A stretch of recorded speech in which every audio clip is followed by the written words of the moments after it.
எல்லாருக்கும் மதிய வணக்கம்.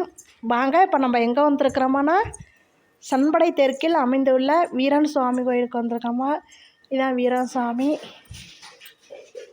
சுமார் இந்த கோவில் 300 வருஷமாக இருக்குது. சென்ற வருஷம்தான் இந்த கோயில் சீட்டு போட்டு கட்டியிருக்கிறாங்க. வாங்க மற்ற சாமியெலாம் நம்ம பார்ப்போம். அம்மன்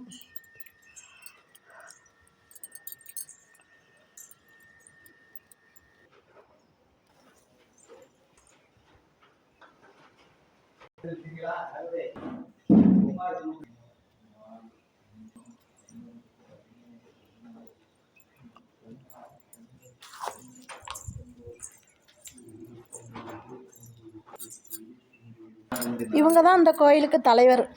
தலைவர் இல்லை, மரலாளின்னு சொல்லு, கோயில் மரலாளின்னு சொல்லு.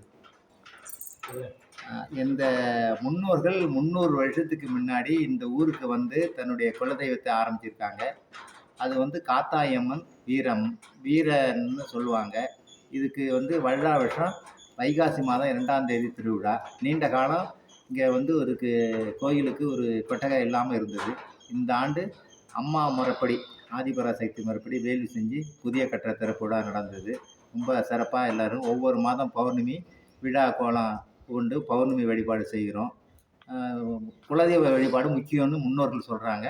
அதை காலங்காலமாக வம்சாவழியாக கடைப்பிடிக்கிறாங்க. எல்லாருக்கும் எல்லாரும் எல்லாம் நடந்துக்கிட்டு இருக்கு. அதுவும் இல்லை